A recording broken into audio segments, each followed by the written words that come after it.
On ne badine pas avec l'amour, Sonia Mabrouk et Guy Savoy en savent quelque chose.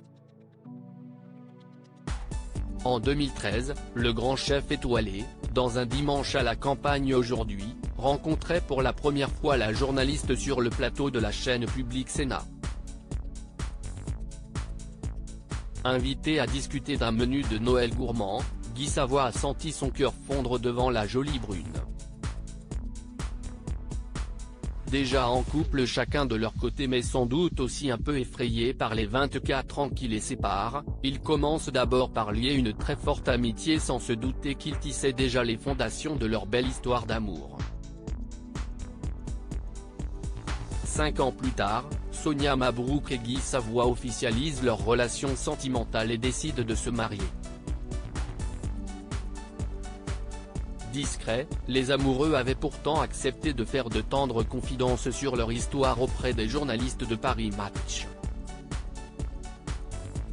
Jamie, les gens comme lui, qui ont une cohérence intérieure, une solidité à toute épreuve, avait révélé la journaliste pour qui son coup de cœur pour le chef avait été une évidence. De son côté, le chef cuisinier qui possède 3 étoiles guide Michelin a confié, Sonia est belle et talentueuse, elle avance à grandes enjambées dans sa vie professionnelle. Si est une femme de caractère mais aussi d'une grande douceur. Elle adore la gastronomie, pour moi, le contraire aurait évidemment été inconcevable.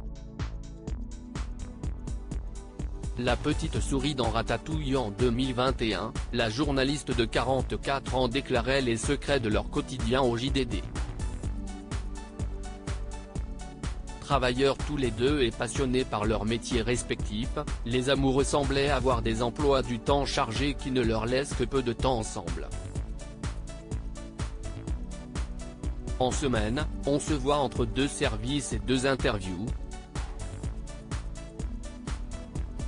Il rentre extrêmement tard et je me couche extrêmement tôt, ce sont des moments volés, avait-elle confié, ajoutant qu'elle se sentait comme la petite souris dans Ratatouille lorsqu'elle le regarde cuisiner à leur domicile. Ensemble, le couple a un ultime rêve qui leur permettrait d'unir leurs 2 talents pour la cuisine et l'écriture, écrire un livre, une sorte de tour de France pour raconter les villages et les marchés qui symbolisent notre gastronomie, confiait la journaliste à Gala.